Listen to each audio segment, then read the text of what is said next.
Hey everybody, just waiting for people to show up. I'm a little late today, and I'm streaming against Super Dacob, which I normally never do because, oh my gosh, that is called being brave. We have some cross audience, but not by a lot. He has a huge channel, and I'm a supporter, and I was in his live, but I go live at 6:30 on Mondays and Fridays, and I don't want to skip that just because. So I was hoping some people would show up. Hey, Pixie, that weren't in his live, but yeah. Um, hey, Katie. Hey, Ronnie. Hey, Apple Blonde. Yeah. So, um, happy Monday. Woohoo! Yeah. So I'll have to go watch Jacob after his on his replay. I've been listening to him all afternoon because he went live today, and he's still live. Oh yay, Christiana. Yeah, today kind of if y'all watch the news, you know, and if y'all don't watch the news and live under a rock, maybe stay under the rock. You know, I don't recommend looking at it right now. It's depressing. And I'm gonna look at bags, and talk about fun things because the rest of the world is burning down and we have no idea what's gonna happen. So no worries, no, can't do anything about it, not gonna panic. Hey, everybody. Yeah, so today's day at work was rough, y'all, rough. Yeah, D, that's all we can do. That's it. That's all we can do and all we can say. Oh, Ronnie, you got your bag. You have to show me a photo. Send me when you can, send it on. Ronnie, do you have my cell phone? Let me give you my cell phone number. I know I have your Instagram. Um, Let me make sure I have there we are. There. Just text me. You do now. Um, so today was a rough day at work. Um, I had to start the day off with a meeting.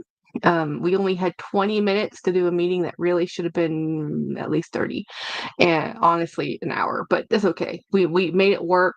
Um, James is really good at diplomacy. Katie says, I've been listening to all Reddit family drama at work, so I've been under a rock. Yeah, stay under that rock. Stay there is fine. What will happen will happen. We can't do a thing about it. You know, it's just go with the punches and just hopefully the world keeps turning and we're still here. That's it. That's all we got.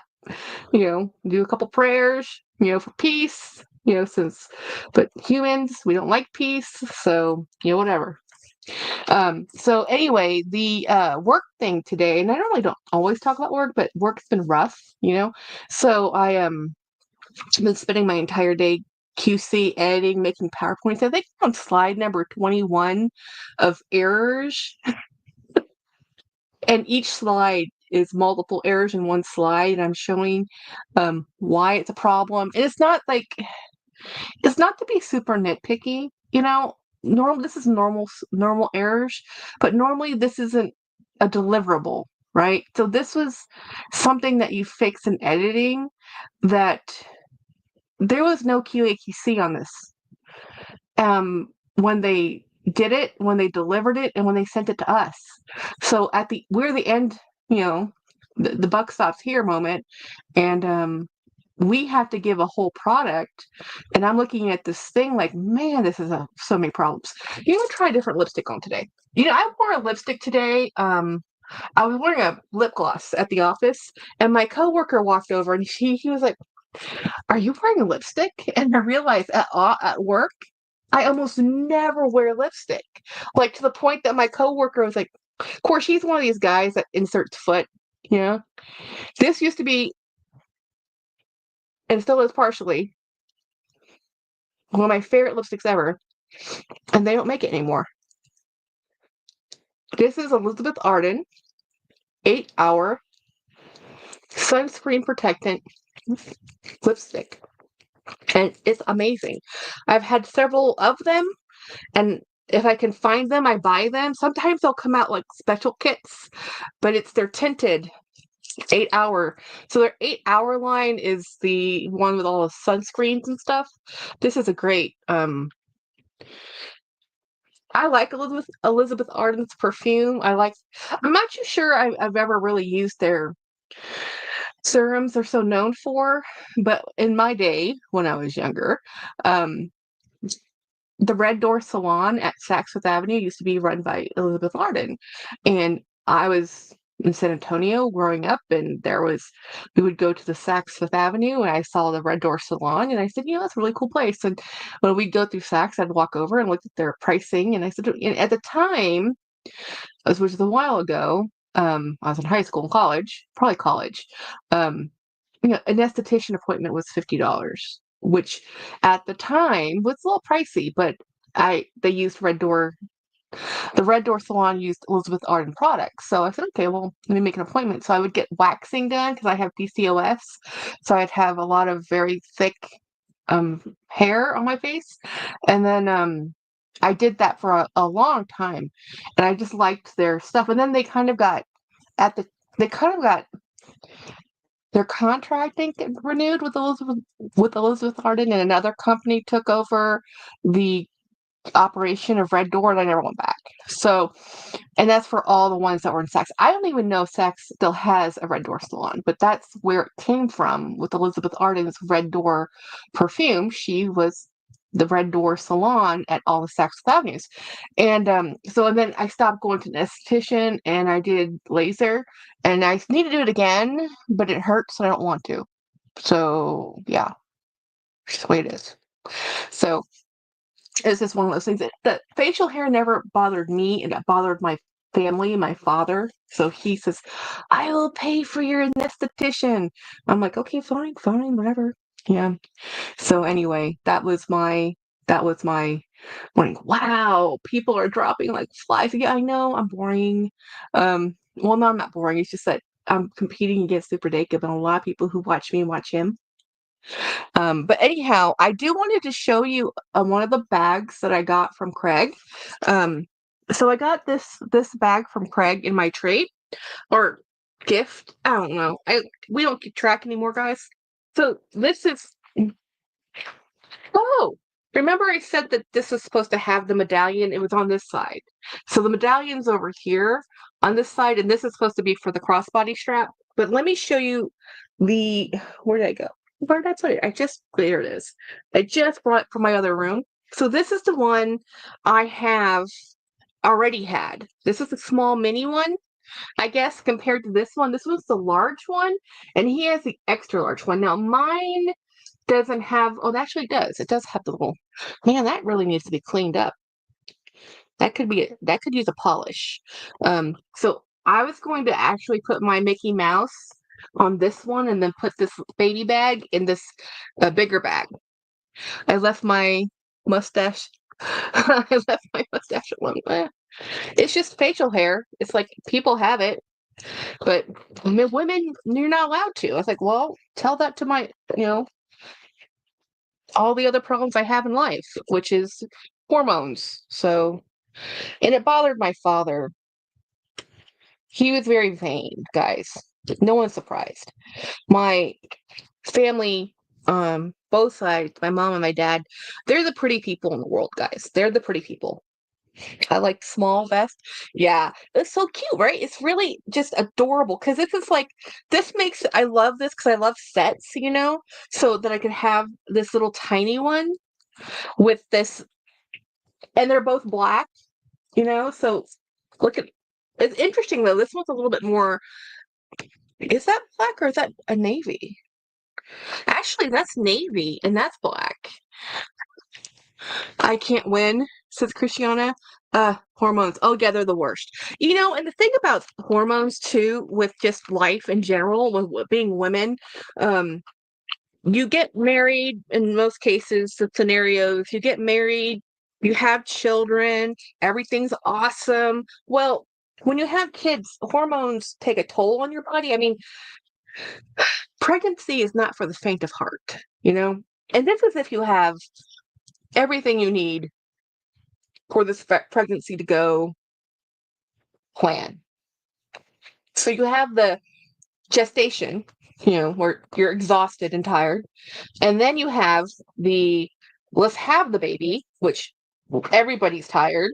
But then it takes your body 2 years to recover from having given birth, not so much just the birth part, but everything that took to make the baby in your body came from your body. You're the source. So your calcium, your nutrition, everything came from mom. And then if you're nursing, then you have even more to contend with. I mean, it's just a lot. And then if you can you imagine, I can't imagine this. People who have kiddos back to back to back, because my grandmother on my mother's side had 17 children, guys, all single births. And there was some miscarriages in between. 17 kids. It's like those were all live births. And the ones, because they didn't count the ones that did live, you know? So I'm just like, and my grandfather's family, he's the youngest male out of 11. Do you know, I can't imagine working. This is like, so my grandfather was born in 1906. I can't remember when my grandmother was born, but my mother was born in 1955. So, and she was the youngest girl out of 17. So my grandmother must have been born in the 19 early or the 1800 lates. Um, and to have that many kids in a lifetime, and then you're expected to have kids, raise kids, and look like you did before. Well, now, today, before you had kids. It's like, dude, you try doing this. I'm like, no.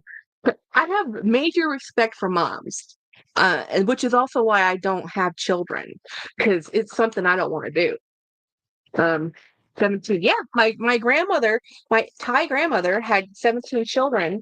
My grandfather's family, the King family, they had 11 children, and my grandmother, surprisingly, her family only had 2 children, but that's probably because her parents died in a train accident, so they didn't have any more kids because they passed. And my grandmother was 8 and my aunt was 6. So they didn't have kids as back to back as most people did. But, it's just the way it was, without birth control, So this is going to be my Craig bag. Look how cool that is. This is perfect with this Mickey. And we're going to put this up here. I pulled out a few more bags to sell. I'm going to take them to the consignment store and just say goodbye and not worry about it. They're nice bags, but I don't love them, so they're gonna go. I couldn't handle my two. Yeah, well, yeah, because I mean, I was talking to my coworker, my boss, my friend, his family. Now he's 62, and he's not the youngest in his family, but he's in the in the 9. He is in the younger 9, right? So he's not the youngest. He's kind of mid kid. He has older siblings, but so his parents, his dad was a mill worker, and this is in Pittsburgh, steel mill worker. His parents lived in a company row house, 9 children. They all went to Catholic school.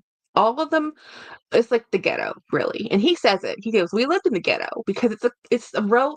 Literally, the wall of your back of your house is the wall of the mill, and it's a steel mill. You always hear the sound. It's a steel mill." And he said that with 9 kids, the laundry always was going. And this is in the time when they had laundry machines. And so we were talking about this the other day, and I said, "Well, what kind of laundry machine?" And we were just talking in general. And he was like, "Oh, no, no." I said, What kind of laundry machine did your mom have?" Because, well, originally in the basement, it used to be a wringer washer. So you fill in the tub with water, it agitates, and then you wring it through, drain the water, fill it again, agitate with clean water, wring it through, hang it up. And that is a lot of work. Now, this is like, I would rather wash clothing by hand than do that. But if you had 9 children, I don't know how anybody could get laundry done by hand. It's too much, right? So the washing machine, even though it was the old school agitator, that's kind of like, whoa. And then, so the kids, they had that same wringer washer for so long. all the kids had been working, and when I say they worked, they paper routes, they did all kinds of stuff. They paid for their own tuition to Catholic school. The kids did. They all had to work. They all paid. Not going to Catholic school was not an option because they were Catholic, which is why they had 9 kids. And the kids got old enough that they saved up money to buy mom a washing machine for the kitchen, and they called it Hogan because he goes, I don't remember ever in my life not hearing a washing machine running when you had that many kids. So I just can imagine how much work and effort it is. Nothing makes me happier than modern amenities like my washer and dryer. Like I can just throw my clothing in there and not worry about it, and it's clean and it's dry. Yeah, I don't really take care of my clothes, guys. I'm the worst. Um, I just wear easy to wear clothes. I don't care about, clothing used to be expensive. It's still still it is kind of expensive, but not in America. Here it's pretty cheap, because we're consumer country, we just consume a lot. But in a lot of the world, it is cheap. You had your nice clothes, and you had your day clothes and your school uniforms, and then you had your um, church clothes if you went to church, or temple clothes if you went to temple, whatever. But it was interesting because my cousin, she's Thai. She lives in Norway now, and she's older than me, I think by 7 years or so. So she's in her early 50s, and she, growing up, her mom was really poor. She's the aunt that had the bamboo hut we would go to when she was at her poorest, and the one that my mom bought. They got a house together, and my mom took care of her. She was the only aunt that she was the aunt we were the closest to, right? She was one of the older aunts. And my cousin grew up really poor. And when I say poor, for us, we said, oh, it's camping. We're going to visit our cousins. No, no, no. This is really poor. But they went to school. She took care of the kids. She had 2 kids. The parents weren't together, but still married. They never divorced.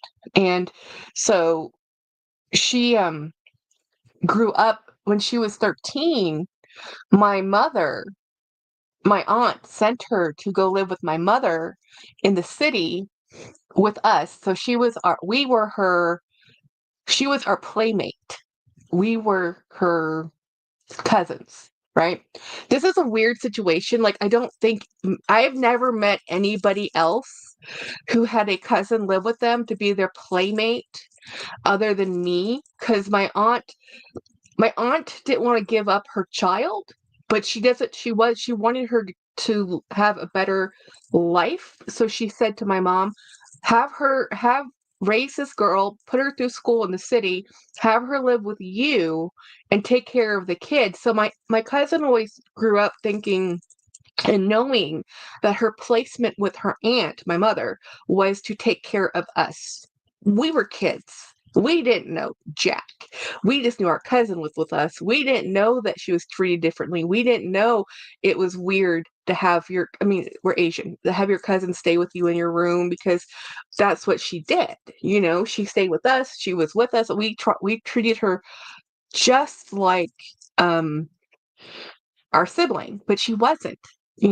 She was our cousin. And my father did not like my mother's Thai family.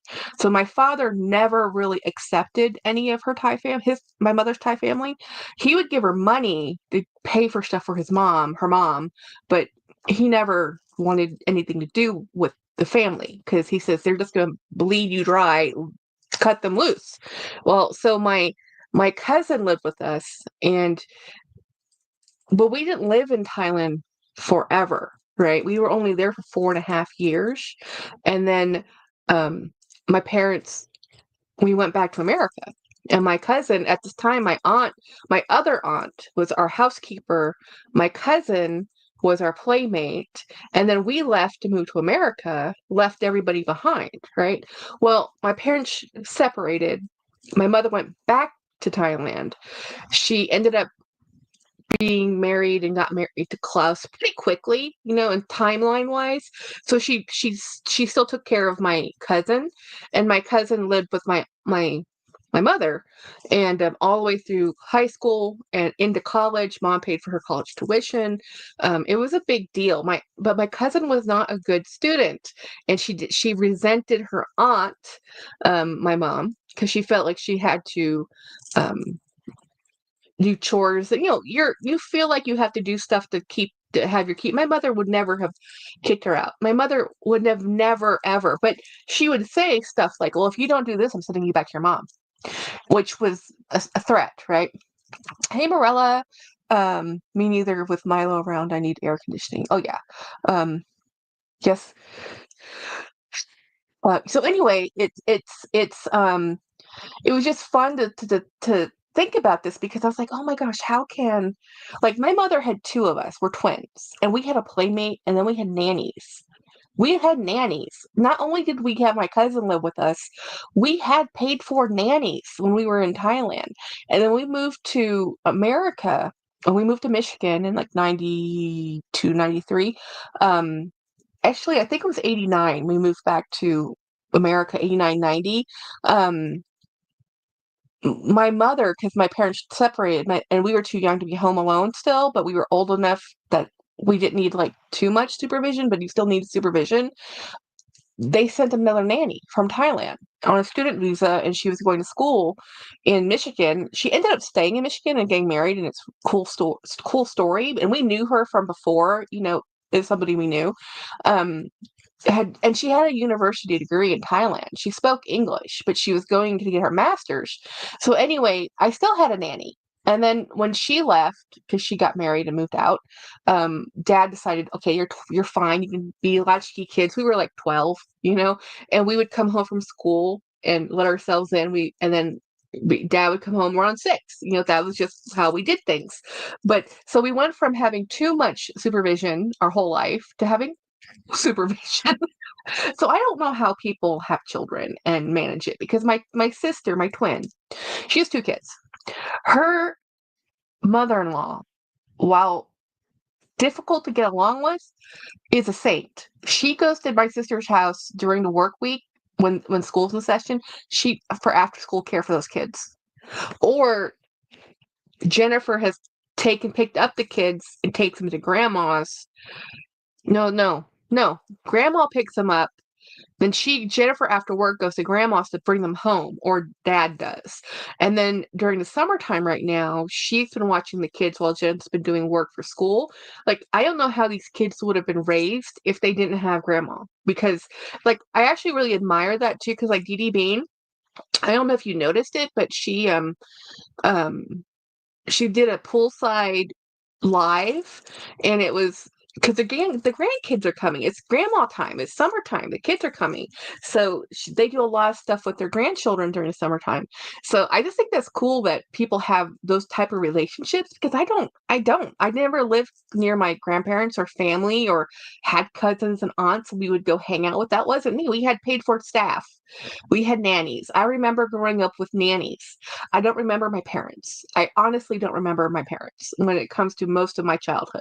And even afterwards, in the summer times, we would go. So the way the custody worked in my family, like my dad got full custody, and then every summer for 2 months, we'd go see my mom, because she would be in Asia, or Europe. So that's how we traveled the world, and we would just get shipped off every year. And mom loved it, but she hated it too. She said she hated it because we would go and she'd have her kids back, and then there's like 10 months of growth between, and she divorced and left dad right before puberty hit. So next time she really saw us, we were different children.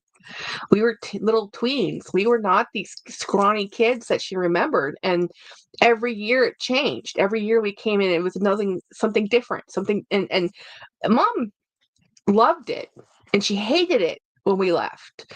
And my dad hated it when we left because it was quiet at home. You know, it's rough having split custody. It's never easy, for anybody. But we had parents, and I was happy. I can't imagine sending a child to live with a relative, but you always have better. Yeah. Well, okay, so it's really rough to do that, but here's the thing, guys. My aunt, she had a son, an older son. The first child was a son. My cousin, The daughter, she was an oops, we're pregnant, and she at this point realized her husband was not a good husband and they were really poor. She didn't want her daughter. But but even if she didn't want her daughter, and of course she told her daughter that, and of course we know that because she told everybody, um, she still took her and took care of her, right? And she still wanted her daughter to have a better life, which is good because she does. And my cousin, the brother, not a good life. He was overly indulged, and he's one of the criminals in my family, and I have no idea if he's even alive anymore. Um, Christiana says, okay, Christiana says, my mom helps out with my daughter and I also help out with her bills. So it works. Yes. It's just, and it's great too. I love it. Grandma's like, I couldn't take care of Jen's kids. Jenny does not leave her children with me. It's smart for her not to leave her children with me, even though they're adults. Well, they're not adults, but they're old enough to take care of themselves, 11, 5, maybe. Like, just as long as they're supervised, I can feed them. They can tell me they're hungry. But yeah, no, I've never been left alone a single night with my nieces and nephews because I flat out told my sister, do not leave your kids with me. I cannot take care of children. Scott says, I was lucky when my parents divorced when I was 10. They lived less than 5 miles apart and we were able to go whichever house we wanted. That's amazing. That's really cool, Scott. Now, that's something I've always admired when parents can co parent that well. That's awesome. Um, Jennifer says, hey, chat. And especially parents, sometimes use the kids as a weapon between parents when it's not amicable. That's rough. Um, It's sad to know you're not wanted. Oh, yeah. I wasn't wanted. My dad didn't want Jennifer and I. Oh, yeah. Pixie. My dad flat out told me I didn't want kids. Your mother, he says, my mom, okay, here's this. Did I tell you this, guys? That's even harder. Good for you, girl. Cousin's making something of her life. Oh, yeah. My cousin lives in Norway. She's happily married and she's doing really well. So me, my mom was 26. No. Yeah. No, 24. Yeah, she got pregnant at 24. My parents technically got married at 18, but the number's a little arbitrary. Mom's generation didn't quite register their births at birth, so it was whenever they got around to it. So we tell people that dad met mom at 17, but I think she was more like 16, y'all, because in Thailand, they count birth as year one. They count gestation as year one. So your first birthday, you turn 2. It's a cultural thing. So it's just understood, you know. So it's mom's age has always been like, how old are you? We don't know. Nobody remembers really. I mean, I told you my grandmother had 17 children. And if you're having a kid during the monsoons, yeah, don't pay attention. Keith is in Korea too. Yeah. So the thing was with my mother, she was 24 at the time based on whatever age they came up with. And she told my father, like, I want to have children. And my dad already had one whole family and lost his kids. So his first wife had custody. So he was like, I don't want to have more kids. I've raised babies. I don't want more babies. Because let's put it this way. My mom was 24. My dad was 39, 40. Yeah. You do the math. And so he didn't want kids. My aunt told my father, it is not fair. He says, J. Philip, you cannot marry this woman. She is a young woman and not let her have children. If you're married to her and you are married, either you marry her, stay married and have kids, or you let her leave. Because my mom says, I'm going to leave you. If I want to have kids, I don't want to live like this. If I don't, I mean, everybody around her had kids, and she wanted a family. And at the time, they were in Korea, so that's why I tell everybody I was made in Korea, but I was born in America because that's when mom found out she was pregnant. So dad didn't want kids. He had kids reluctantly because my mother was going to leave him. So my mother finds out she's pregnant in Korea. And it's a big age difference. Yes, this is where my dad's not a great husband. It wasn't a good marriage. So anyhow, my mother, when she found out she was having twins, just cried her eyes out. She wanted a child, not two children. So it was very stressful. Scott says, I have a friend in high school, and I would go to his house all the time and wouldn't see his parents for weeks, and they would talk to him via telephone intercom system in the house. Yeah, that's what it was. Like today, you would have CPS services, but then that was just the way it was. Jeanette says, I had ADHD in 1970 and learning disabilities, and so my mom and dad don't know what to do with me, and my dad used to tell me that I didn't love him anymore. Yeah. Yeah, no, so the thing is, here's the thing. It's great that mom and dad reconciled and they had children, Jen and I. Don't tell your kids you're not wanted. My father would told me because he divorced mom and he would tell me, and we were in middle school time, like he goes, girls, don't ever get married and have children. I'm like, okay, Dad. Jennifer never listened. And I said, he goes, not that I don't love you because I love you. No, he did love us. Like he truly loved us. But there's some things you don't tell your kids, y'all. You just don't do that. Don't tell them you're not wanted. It's pretty bad. And yeah, and Jennifer and I are both just learning disabilities. You know, we were born in 1979, and we were premature. We both special ed, and now my sister knows she's ADHD. I've never been diagnosed, um, but she knows she's ADHD. She was actually diagnosed as an adult because her daughter ended up being diagnosed as ADHD. And I said, Jen, well, what made you look into this and talk to our doctor to take Adderall? She's taking Adderall now. She said, seeing how much the medication helped Violet. I'm like, wait, what? She goes, yeah, I could see the difference. Her medicated and not medicated, how much she could focus and how much calmer she was and able to do things. And then she talked to her doctor, and her doctor says, well, Jennifer. And then so she started taking it. I'm like, well, Jen, do you think I have ADHD? Because I don't know. I mean, we all kind of joke that I'm probably on the spectrum somehow because I'm always have sensory issues. I'm always wearing noise canceling headphones, but I don't know. I wasn't diagnosed.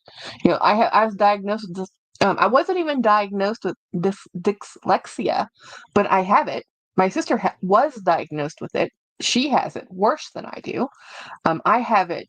Jennifer could, just type out her phone number like on the phone, completely backwards and not even realize she did it. Yeah, exactly, says Pixie. Scott, I'm really sorry you were told that. That stays with you. Oh, yeah, it does. It absolutely stays with you the rest of your life, which is why I don't have children. I tell people a lot of reasons, and there's a lot of reasons. Now, James and I did talk about maybe having kids before my car accident, and then with the car accident, it just took away the whole idea because after talking to the orthopedic surgeon and what happened to my pelvis, the risk of pregnancy, and I'd have to get pregnant pretty close to, because I was 32 when I had my car accident, and it took 2 years after the car accident, so I'd be 34 before I had pretty much no pain and no numbness from the accident and stuff.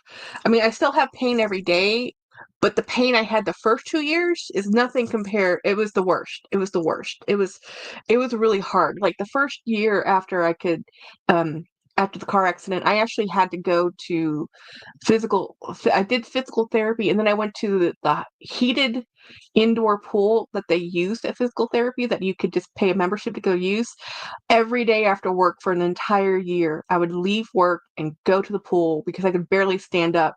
And with the pool and the therapy of moving within the 86-degree pool and then the 92-degree pool, I was able to walk afterwards. I don't know if would have been able to be as well off today if I hadn't spent 2 years doing that. And the only reason I stopped was eventually I moved, and I don't have a therapy pool anymore. You know how hard it is to find a therapy pool? Very. But I know that movement is important, even though it hurts, which is why water therapy worked, because it hurts less. And I always tell people it is like a rude awakening every time you get yourself out of a pool. It's like gravity is not your friend. What kind of learning disabilities? Oh, I was in special education until 8th grade, Jeanette. I my disability for me specifically was in reading. I was behind in my reading level. My sister had a whole lot more disabilities, but we both got out and graduated from special education system around high school. In high school, I got out.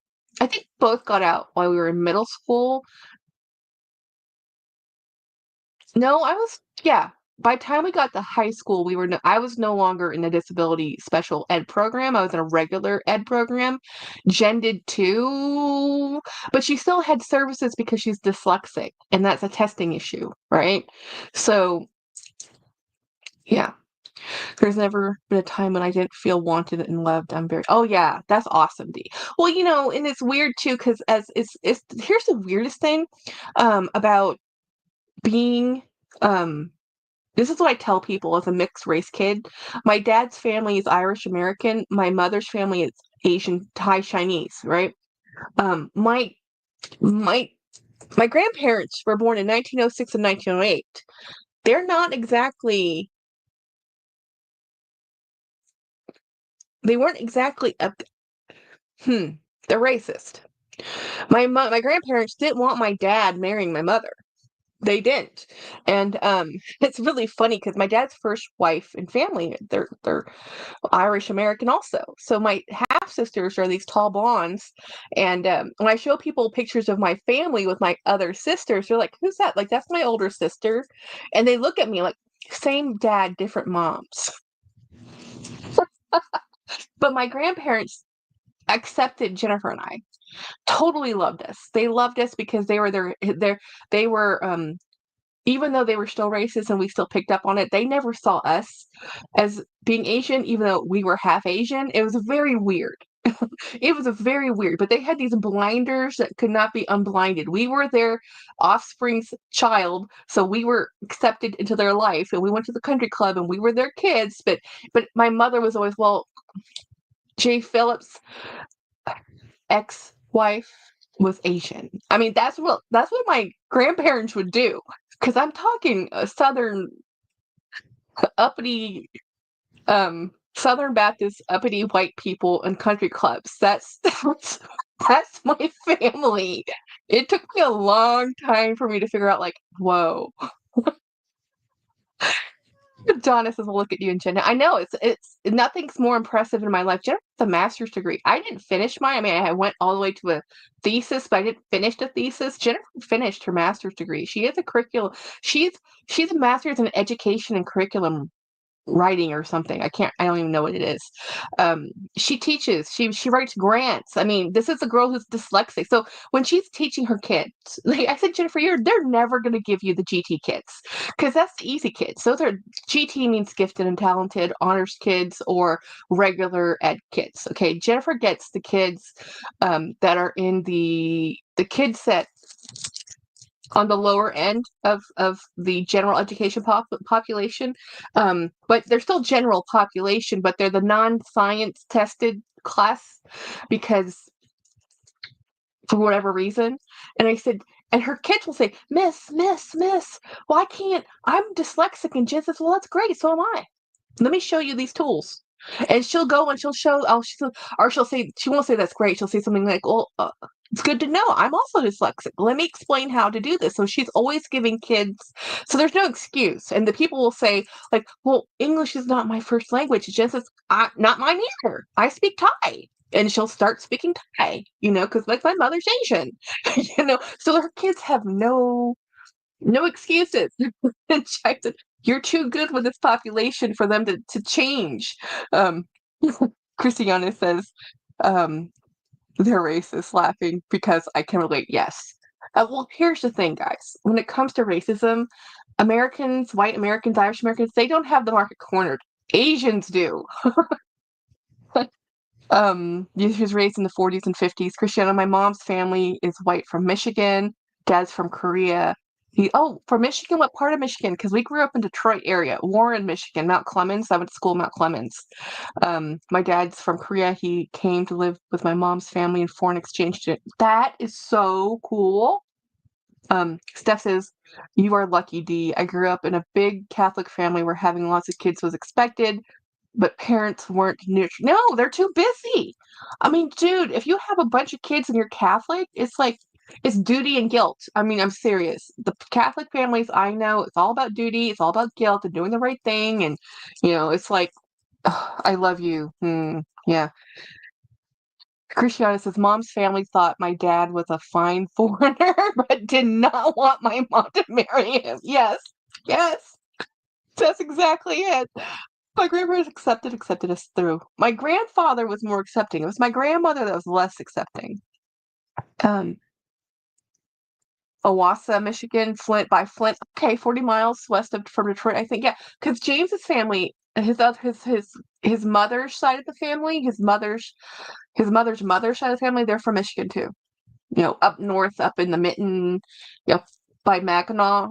So when I was growing up in Michigan, I wanted to go to Michigan State. I didn't want to leave Michigan. I love Michigan. I thought it was awesome. And then I moved to Texas, and then I never wanted to leave Texas because I realized that we didn't have to have winters like we did in Michigan. Now I realize that not all winters are as brutal as a Michigan winter off the lake. hmm But I was off a lake, not one of the Great Lakes. I was off Lake St. Clair, which is a lake that attaches to the Erie Canal to Lake St. Clair that leads into the Great Lakes. So across from me was Hello Canada, and then I was on the other side. We were the windbreak. So yeah, I don't like living in that environment. It was kind of cool, to go on the lake with drive and see the cars, but I never went ice skating. Um, I wonder how people from other times, like when my mom was born and growing up, treated learning disabilities.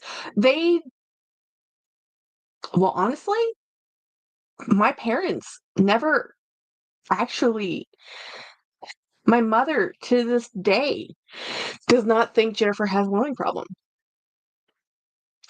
And Jennifer and I look at each other, whatever. And my dad's generation, he didn't believe in therapy. He didn't believe in anything. Like, how is it you don't believe in? I mean, he had God.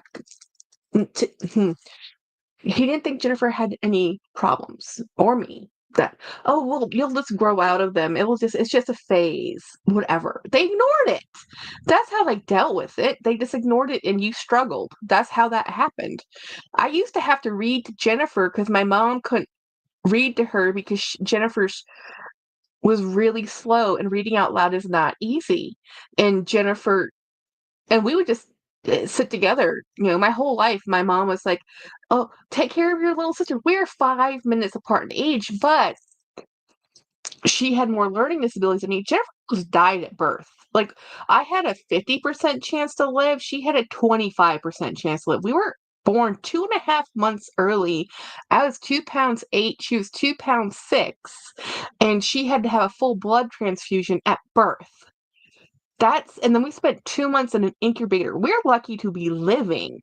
When I told you my whole life has been modern medicine, it has been. Like, if we had formula, because we were very expensive formula that was like $13 per container back in the 79, like we are alive because of modern medicine. Like, it's still amazing that we were born and lived, you know. I've learned to pick and choose my battles. I'm not going to persuade my parents. Oh, yeah. Oh, yeah. There's no point. Let them live in their delusions. Let your parents think what they want to think. My mom is never going to be happy with me. She's always going to live in fantasy land. She's always going to think I'm this fantasy version of her kiddo. And every time she sees us, she kind of goes like, "Oh, well, I guess this is because we take after my dad's side of the family. We really do. Like, we don't have the Asian qualities my mom wanted in us because she left when we were 10, 11. Like 11. Like, I don't know how you expected us to be these cute little Thai Asian kids when we've been living in America since like we were 10 years old, and you didn't teach us Buddhism. You didn't teach us anything about our family and religion. You don't teach us about the Thai customs. You didn't even give us Thai nicknames. Well, I don't know why you expect to have these cute little Asian kids when I am as American as you can get. You're lucky I speak Thai. And I'm the one who speaks Thai all the time. I have no fear. I'll speak Thai to anybody who can. Here's the thing. My sister does not like to speak Thai because she feels like her accent, she's not really good at it. I'm like, Jenny, it doesn't matter. They're so happy we can speak anything in Thai and understand what they're saying. They're just happy we are here and exist, because how many people outside Thailand speak Thai? And most half Thai kids don't learn because it's hard. My friend who's half Korean, she never learned Korean because it's hard. It's a hard language linguistically. It's an easier language to read, but if you're American, but to linguistically, Korean is darn hard to learn. So my friend who's half Korean, she doesn't know Korean, which is ironic because her father knows Mandarin, because that's how he met. He's white, American. He met his wife when he was stationed in Korea because he was a translator. He knew Mandarin, and that's where he met her mom. You know, it makes sense to feel even more grateful than my mom would tell me she loved me, how proud she was, and then never changed every day of my life until she died. Yay! Well, moms are amazing. Moms. My mother loves me, but she doesn't really quite. I don't. I do believe both my parents, my grandparents, absolutely loved us. I do not think they understand us, and we had some angsty childhoods, and we've had some counseling to go through this stuff. And Jennifer and I had each other. That was the best thing ever. It's like we knew we were loved. We might not have been treated well. We might have been verbally abused. I might have no self-esteem, but I knew Dad loved me because I was his kid. That at least was pretty solid. Keith says, if you're Korean and you don't speak Korean and you go to Korea, the boomers will scold you. Yes, absolutely scold you. And they'll scold your parents too, because they didn't teach you.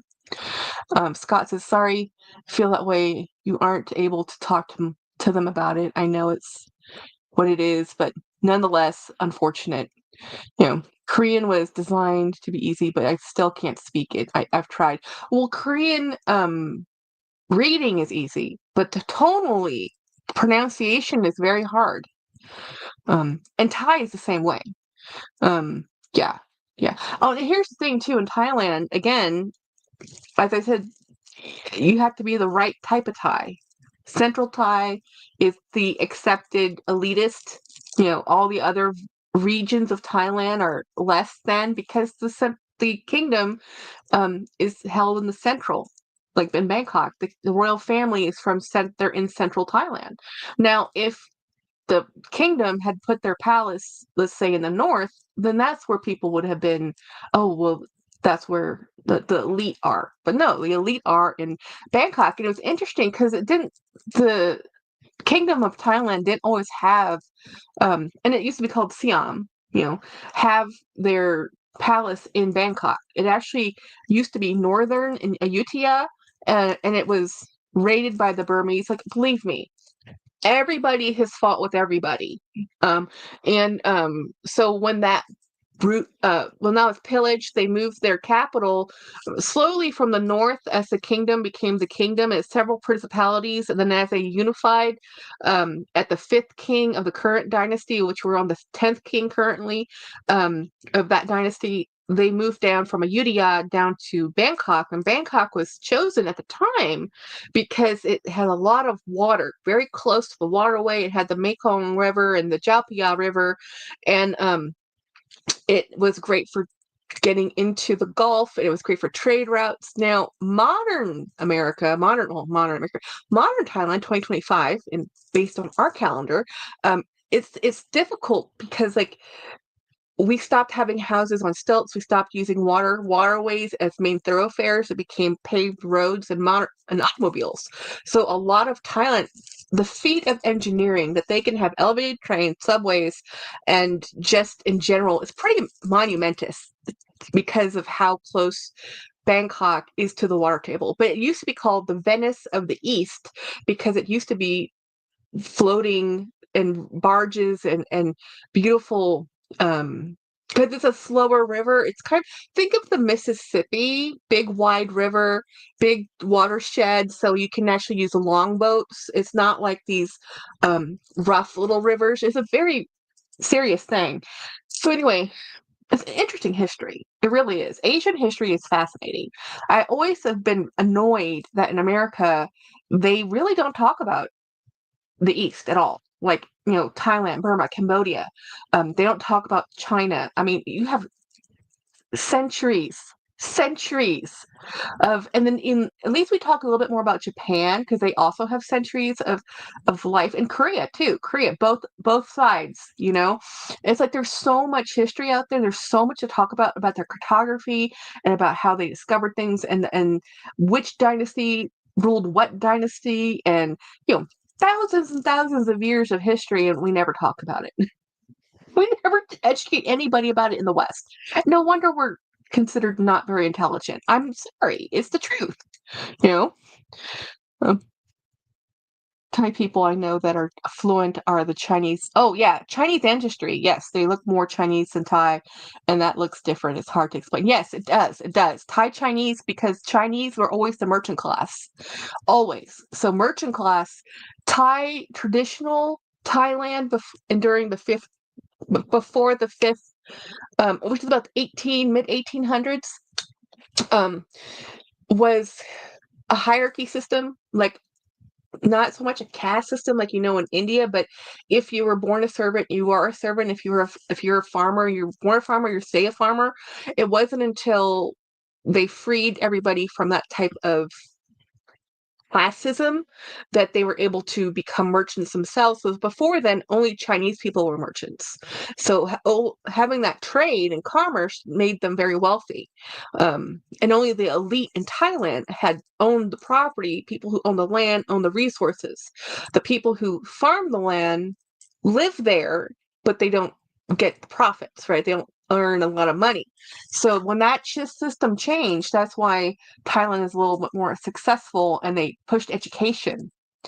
Um, yeah, my dad never forgave the Japanese for no, girl, the Japanese. You think the Japanese are hated? You have not met people how they feel about the Chinese. You ask a Japanese person how they feel about China, Korean, how they feel about China. China has waged war on everybody. They are not loved.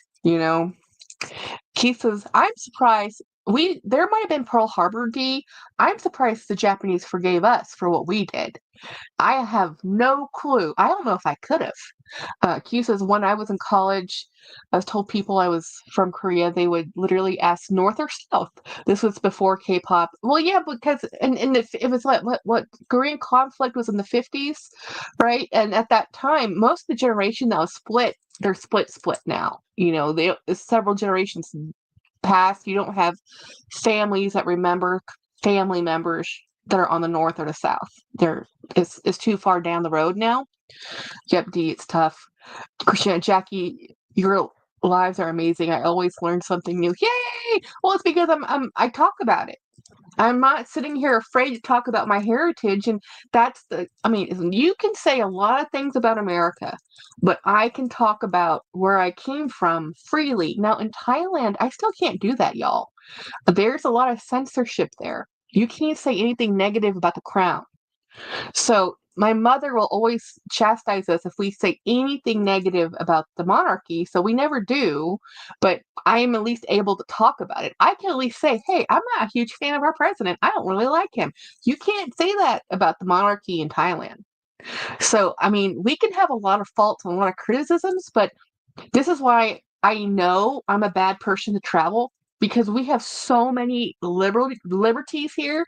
We are so able to say things without much thought of how other people will see it, or are we going to have the Secret Service behind us? Or are we going to be narked?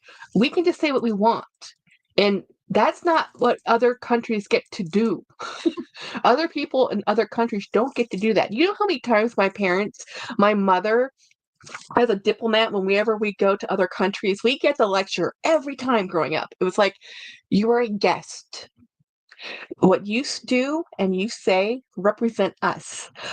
Your stepfather is a diplomat. I am his wife. We are judged. We are Asian. We are other. So you will behave. You will do nothing to make your family look bad. You are watched everywhere you go. I've been on the news and didn't even know it because it was so new to have diplomacy in Lithuania in the 90s when it just became Lithuania became a state, a free state in 1991 from the former Soviet Union. And we were there in 94, 95, 96, so we were visiting there. We would go to France, we'd go to Italy, we'd go to Germany. And when you cross borders at that time period, you had to have stamps in your passport.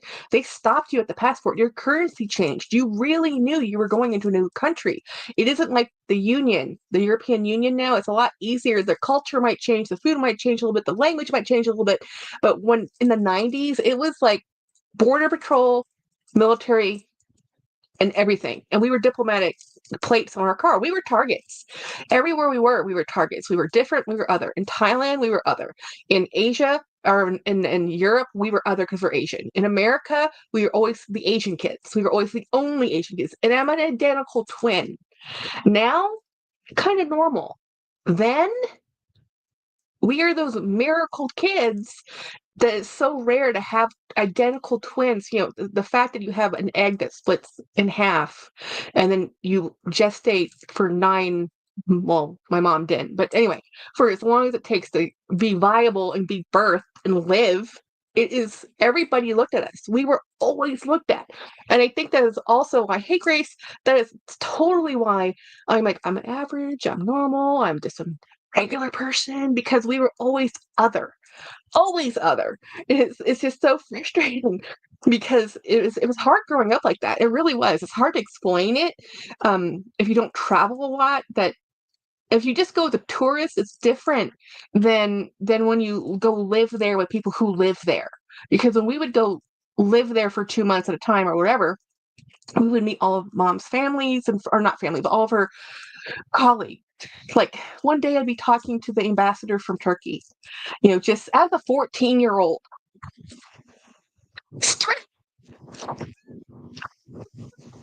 Like Scott says, I remember one of our neighbors in North Cal was lovely and a class act. One time she gently slid into her family, was one of the 4 families that were most powerful in the Song Dynasty. Yeah, guys, I met some of James's friends from college, and I knew this. They didn't know this because they don't understand Asian history. But I ended up with his friend, and I'm like, and I found out that his family from or Hmong people from Burma who left when they became not a free country, went to a communist country, and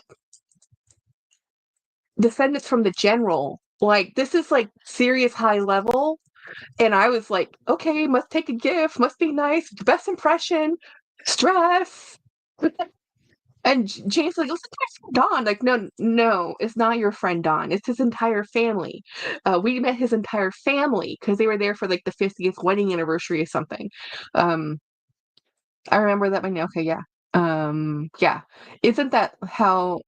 Isn't it the law that picture of the king must be all business into? Oh yeah, the king's picture must be at the highest point in the room above the queen. By the way, so if they're hanging next to each other, they're not equal. The king must be higher than the queen. There's seating etiquette, and there's even etiquette for where you put your religious altars. There's lots of rules. Isn't it? Yeah. Hello, Grace. Yeah, I was raised in the multicultural city and I was taught not to judge others. Yes.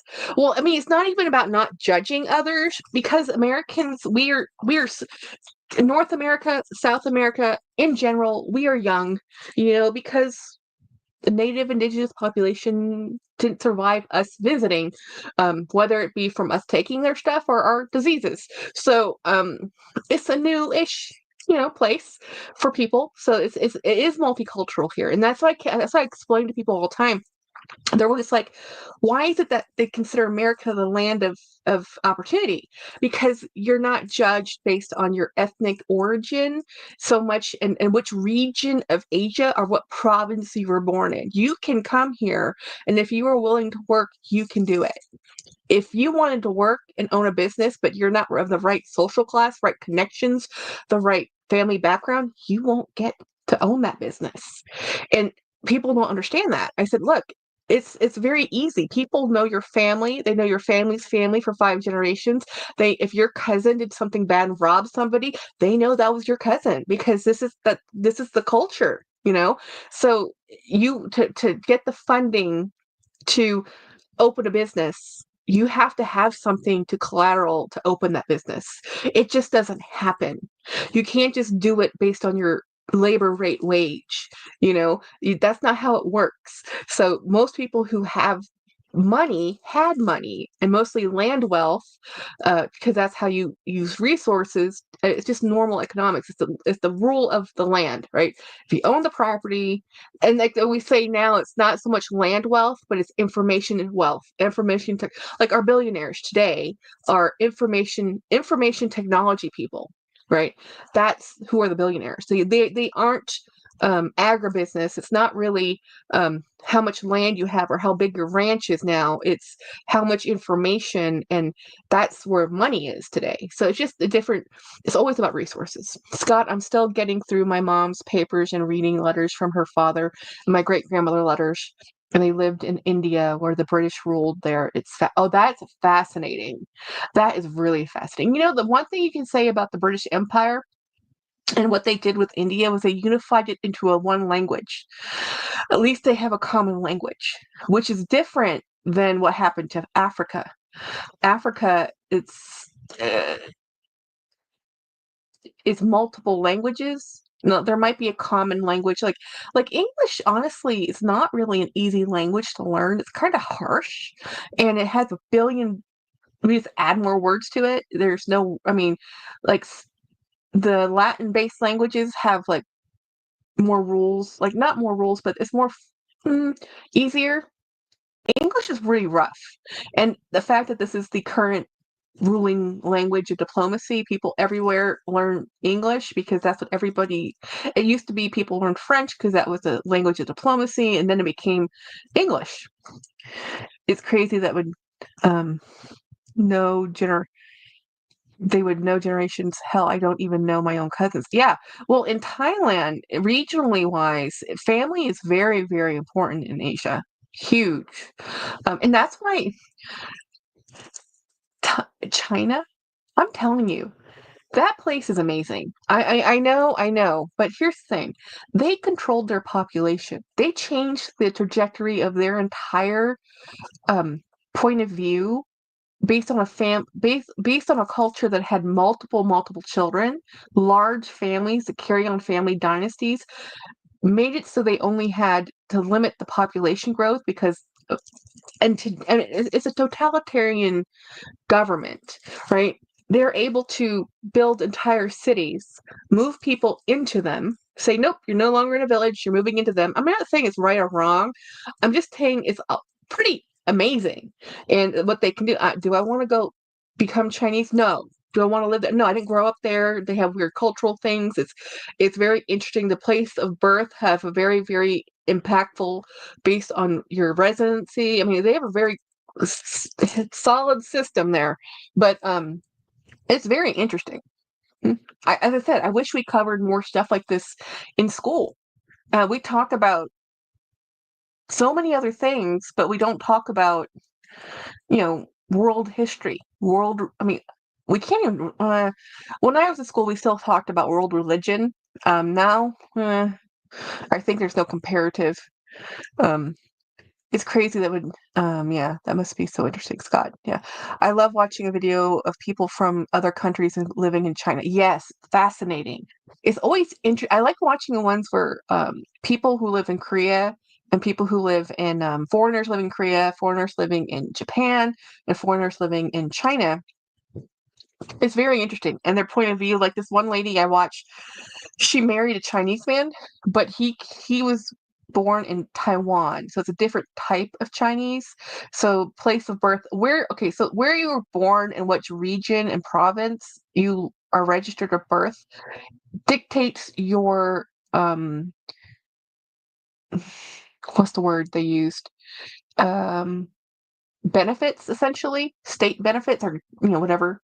And it's really hard. So that's why it's really competitive. It's really hard to move into a better region, a better area, because it has more of a population tax base essentially, because they get better benefits. So your benefits are not equally distributed. It's based on the geographic area that you're in. So if you're in an area that's more affluent, you get more benefits. If your area is less affluent, you get less benefits. You can't change that by moving. You're literally the rest of your life it follows you based on what I know. Now, if I'm wrong, please tell me. Um, there's suddenly all these videos of my feed about the factories, huge factories, and tours and interviews of factory owners. Here's the thing about the factories about China. They have, okay, so there's policy and practice. In many, many places, they will say it is against the law to produce counterfeit items. Yet somehow they are produced and exported. And we all know China has the ability to make that not happen. I mean, if they can do, essentially an entire program can have the two-child policy, there's a lot they can do. They know where it's being manufactured. There's the policy, and then there's the practice. The policy for PR is like, nope, we do not agree with it. It is not allowed. The reality is they produce it and they export it somehow.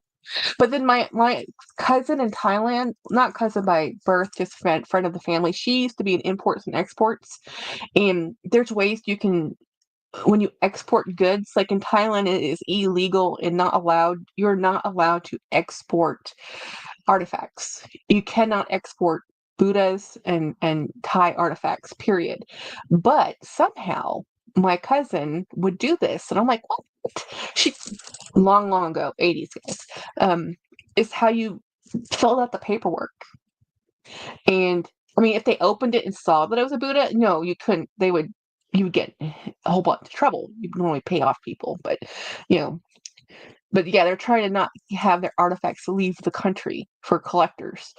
Um, Steph, I just watched the Dying Room in 1995 documentary that exposes the horrific neglect of unwanted babies in China, orphanages under the one-child policy. It tore me. Yeah, it's really rough. It's really rough because if you kept more than a child, I think it was it one child or one child, you were penalized by your benefits. Like you literally were given less food allotments, less, that's really hard when you're in this, country and you're poor, by having more than one kid.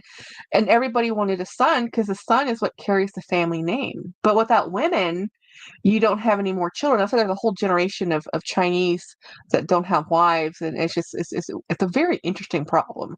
Chinese people are so industrious. When I was traveling Africa, Chinese companies were in all the big cities building roads, bargaining. Oh yeah, not only that, Keith, they are supporting the African countries, and they're in those countries. Like I think I was watching, I can't remember what country she's from. Her name's Rose, and she's married a Chinese farmer, and she is on social media. I love watching her stuff. Um, but she met her I can't remember what country. The Chinese government did a deal with her African government, and they built a hospital. So the local regional hospital is run by Chinese people, and that Rose was working in a furniture place. So that's how she was exposed to Chinese, because they had put all this money and infrastructure into her home country in Africa, that she got hooked up. Like somebody said, you're really nice. My cousin should meet you. You guys, because he was part of the generation that he didn't get. He is, for some reason, they had 3 sons in that family, which they shouldn't have. So they were penalized for having 3 children. One of the sons didn't. He didn't have a wife. There's no women. So of that age range, so she went and they got married, and she lives in China. And and it's because that connection was formed because China is building in African countries infrastructure, not just water and plants, but hospitals. And they staff them on a rotational basis. It's very fascinating. Um, let's see. Yes, and they can't have dual citizenship, which is interesting. Yeah. An American I follow is married to a man from Hong Kong. Their child was born in Wuhan, but they chose to give him an American passport. Yeah. because it's about the benefits part. So if they chose for him to be an American, he will never be able to be to get benefits from Chinese government. Yes, that's they are, Keith. Like in Thailand, I can't, even though I'm half Thai, I'm an American. I have no Thai citizenship, even though my mother's Thai, because I would have to give up my American citizenship to have Thai citizenship, or I would have had to been born there in their country. I would have had to have a documentation that I was half Thai. It's very weird. My mom's different because she is born in Thailand. She has naturalized American citizenship, so she has dual citizenship because, as far as the Thai government is concerned, she's Thai, never married. As far as the American government is concerned, she's a naturalized American born Thai. As far as the Danish government is concerned, she's married to a Danish. She's honorary Danish because he was a diplomat, so that her children are Danish. But she technically gets benefits from being an American from Social Security but she doesn't take Social Security. It was through my father's, through their marriage, their 17-year marriage.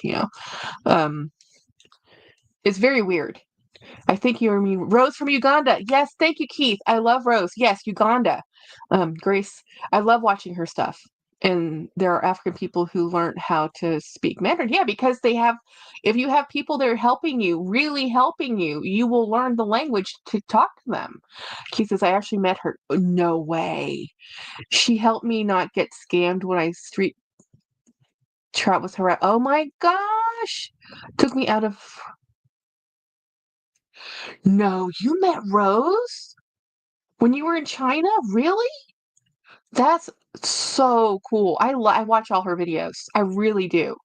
I watch all her videos. She's so cool. So she's a Ugandan woman who married a Chinese man who shows rural living. They just built their new house, but for years they were in the house that they built after their parents had died. And I mean, it's just so cool. It's so cool. That's the YouTube channel, Grace Loves Fashion. It's Grace Loves. Yeah, that's Grace Loves Fashion. That's her channel. That's Grace's channel name. Justice Weird. Yay! Um, what does fried grasshopper feel like? Crunchy. You take out the abdomen and you chew on the grasshopper. They're not that great. I'll be honest. They're just crunchy. I do want to try um tarantula. In Cambodia, that is a popular street snack, is fried tarantulas. I'm like, I'm not a huge fan of the grasshopper. Bleh. When I was a kid, I refused, but my mom would eat them. Um, I did see fried cricket sticks at her, but I didn't eat it. Yeah, you have to pull out the abdomen. The whole thing's fried, and then when you eat them, you pull out the abdomen, you crunch the rest of it. But yeah, guys, I grew up eating food with faces on it. You ate shrimp with the heads. I didn't understand why in America shrimp didn't have the heads. I'm like, well, where's the best part? This is the worst. Where's the head? I want the head. Where's the full body? And people are like, what? We would eat fish that was wholly fried with the face on and everything, tail, face, fins, all of it. And we come to America and everything's in a fillet. I'm like, well, what? Because in Thailand we eat a lot of mackerel.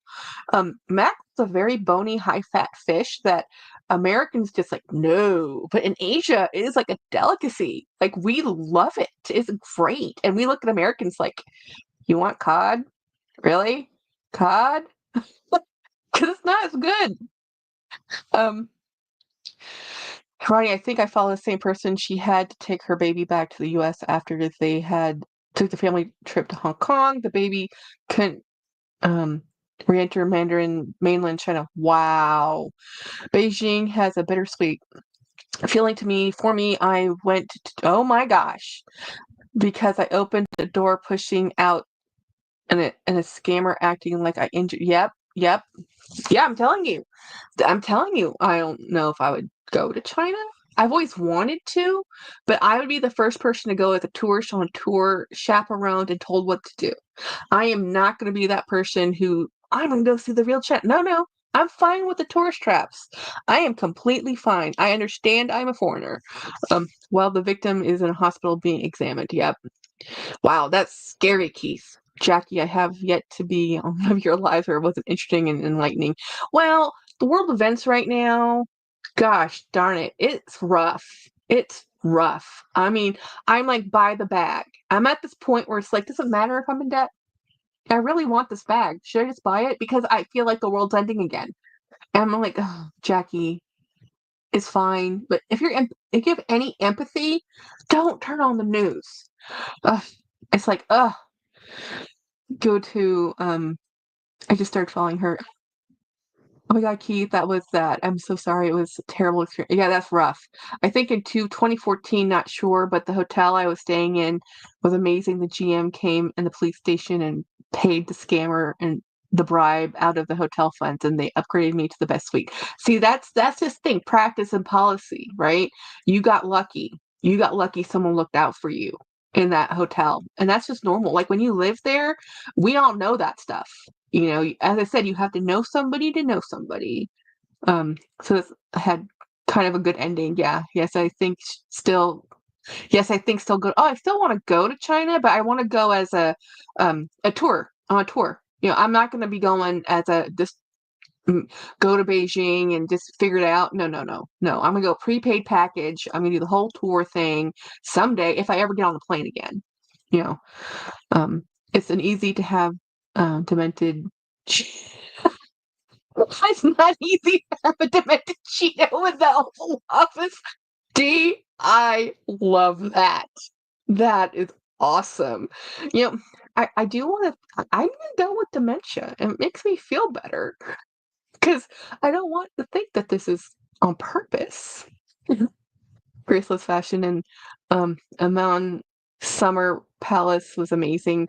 They they had a secret entrances in the Summer Palace. You can enter the palace before it opens public, and hordes come in. Wow, 10 years ago. Can be very. Oh yeah, different from now. Yeah, my visa issue. We're in the '90s and the 2000s, and food is beyond words. The Peking duck. Oh man, Asian food, Chinese food in China, Chinese food in Thailand. I look at Chinese food in America and it's just sad. It's just so sad. I said, you do know that Chinese people here really don't eat the stuff, right? You want to go to the restaurant where you actually see Chinese people eating the food, not serving the food. And then ask what they're ordering because there's always a secret menu. When you go out to September and stay with my mom's friends opposite uh square, yeah. 30 days free visa for Aussies. Nice. Okay, I have to get off. My friends are here. We have Ava for the next couple days. I'm so excited. We have my favorite shepherd friend. So anyway, thank you for hanging out with me. Thank you for being my friends. Thank you for subscribing. And yeah, this isn't actually where I thought I'd be going today, but world events and all, might as well talk about it. Anyway, thank you so much, and I will see you guys. I hopefully Quinny will go live tomorrow. Tomorrow I have court about my mother-in-law's estate. It'll either be a great day or a sad day. I don't know what's going to happen. Going to court's nerve-wracking. Um, Good night, everybody. Bye-bye.